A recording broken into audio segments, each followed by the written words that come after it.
नमस्कार, मैं हूं चेतना शर्मा और आप सभी का स्वागत है हमारे स्पेशल प्रोग्राम में, जहां हम बात करते हैं हेल्थ और वेलनेस से जुड़ी जरूरी बातों की। जी हां, और आज हम बात कर रहे हैं एक ऐसे हॉस्पिटल की जहां सिर्फ मरीजों का इलाज ही नहीं किया जाता, यहाँ पर क्वालिटी ऑफ लाइफ की बात की जाती है। अपने डिफरेंट विजन और मिशन के साथ हेल्थ सेक्टर में सराहनीय योगदान भी दिया जा रहा है। जी हाँ, हम बात कर रहे हैं पर्पल हेरॉन हॉस्पिटल की, और आज हमारे स्टूडियो में पर्पल हेरॉन हॉस्पिटल के संस्थापक डॉक्टर नितेश लांबोरिया और डॉक्टर आयुषी चौधरी मौजूद हैं। तो welcome to the show doctor Nitesh and doctor Ayushi. Thank you so much. अगला सवाल अब मैं डॉक्टर नितेश जी से करना चाहूँगी। सर, आपसे मैं ये बात करूँगी प्लास्टिक सर्जरी के बारे में, और जिस तरीके से प्लास्टिक और कॉस्मेटिक सर्जरी ज़्यादातर क्लिनिक बेस्ड ही होती हैं, आप आईसीयू या फिर मल्टी डिसिप्लिनरी सपोर्ट ही नहीं करता। तो पर्पल हेरॉन हॉस्पिटल की अगर हम बात करते हैं और कॉस्मेटिक सर्जरी डिपार्टमेंट की अगर हम बात करते हैं, तो इसका क्लिनिक मॉडल दूसरे मॉडल से कैसे अलग है? एक्चुअली इस देश के अंदर कहीं भी कॉस्मेटिक और प्लास्टिक सर्जरी का कोई एडवांस सेंटर था ही नहीं। जब हमने पर्पल हेरॉन हॉस्पिटल की शुरुआत करी थी तो कॉस्मेटिक सर्जरी के नाम पर यहाँ पर अगर किसी ने हेयर ट्रांसप्लांट क्लिनिक बना दी तो वो भी कॉस्मेटिक वाला बना हुआ है। किसी ने गायनेकोमेजिया लाइपोसक्शन छोटे मोटे कर रहे हैं तो वो भी कॉस्मेटिक क्लिनिक बनी हुई है। और कभी कभी आपने न्यूज़ मीडिया के अंदर भी सुना है कि किस तरह कोई अनसेफ सर्जरी, चाहे वो सिंपल हेयर ट्रांसप्लांट के अंदर भी कॉम्प्लिकेशन हो या लाइपोसक्शन में भी कॉम्प्लिकेशन हो।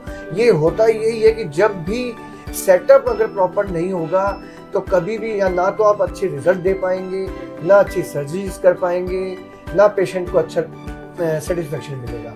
तो पर्पल हेरॉन हॉस्पिटल इस देश का एकमात्र ऐसा सेंटर है जहां पर प्लास्टिक सर्जरी के अंदर माइक्रो सर्जरी से लेके जेंडर रीअसाइनमेंट से लेके cancer reconstruction, burn reconstruction, rhinoplasty, face lift, liposuction के भी, चाहे वो अल्ट्रासोनिक असिस्टेड लाइपोसक्शन हो, चाहे पावर असिस्टेड लाइपोसक्शन हो। हमारा मानना यही था कि अगर इस देश के प्लास्टिक सर्जन्स को भी यूएसए की टेक्नोलॉजी मिलेगी तो हम भी एट पार रिजल्ट देंगे, और जो आउट ऑफ इंडिया जैसे यूएस और कोरिया और जो चाइना, हमारे प्लास्टिक सर्जरी के अंदर यूएस, कोरिया और चाइना का डोमिनेंस है। यूरोपियन कंट्री, मिडिल ईस्ट में भी माइक्रो सर्जरी और प्लास्टिक सर्जरी डेवलप नहीं हुआ है। पर आज मैं गर्व से कह सकता हूं कि हम पर्पल हेरॉन हॉस्पिटल में जो toe to thumb transfer, total free flap penile transfer, ये इतनी एडवांस सर्जरीज हैं जो इंडिया में सेंटर नहीं थे, और हिंदुस्तान के लोग कोरिया, चाइना जाया करते थे इस सर्जरी को करने के लिए। इनफैक्ट पूरा वर्ल्ड जाता था चाइना और कोरिया। पर अब पर्पल हेरॉन हॉस्पिटल एकमात्र इंडिया का ऐसा सेंटर है जहाँ पे हमारे पास 18 bedded ICU, world class technology, चाहे वो लेजर एस्थेटिक्स हो, चाहे वो मेडिकल एस्थेटिक हो, चाहे वो कॉस्मेटिक सर्जरी हो, चाहे रिकंस्ट्रक्टिव सर्जरी हो। प्लास्टिक सर्जरी का डोमेन ही बहुत बड़ा है, पर इस डोमेन को आपको बेस्ट बनाने के लिए डॉक्टर्स को हथियार भी देने पड़ेंगे, एक अच्छा सेटअप भी देना पड़ेगा। तब वही हमने इस सोच से पर्पल हेरॉन हॉस्पिटल को बनाया कि एक टॉप हाई टेक हो, एक हाई टच हो, एक टीम ऑफ डॉक्टर्स हो, सब डॉक्टर्स मिल के टीम में काम करें, चाहे वो प्लास्टिक सर्जन हो, चाहे वो यूरोलॉजिस्ट हो, चाहे वो रिहैब स्पेशलिस्ट हो, चाहे वो एंडोक्राइन वाले हो, जेंडर रीअसाइनमेंट में, चाहे सेक्रेटरी के डॉक्टर्स हो। हाँ, जब हम टीम में मिल के काम करते हैं तो रियल कॉस्मेटिक और प्लास्टिक सर्जरी बन के आता है। वो ऐसे सड़कों पे खुलने वाली कभी भी क्लिनिक कॉस्मेटिक सर्जरी और प्लास्टिक सर्जरी नहीं कर सकते।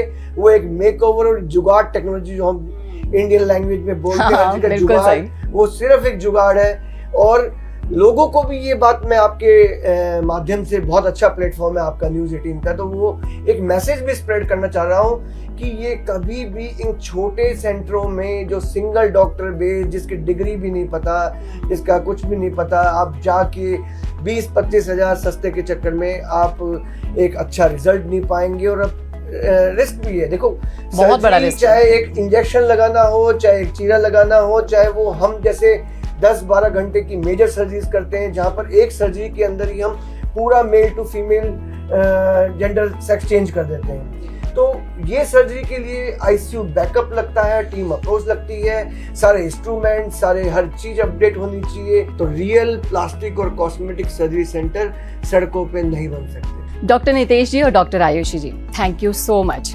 आज आपने इस स्पेशल प्रोग्राम में काफ़ी इम्पॉर्टेंट जानकारियाँ दी हैं हमारे दर्शकों को, और जिस तरह से पर्पल हेरॉन हॉस्पिटल अपना इम्पॉर्टेंट रोल प्ले कर रहा है मेडिकल सेक्टर में। इसके बारे में आपने जो जानकारियाँ दी हैं, आई होप हमारे व्यूअर्स इनका पूरा फ़ायदा उठा पाएंगे।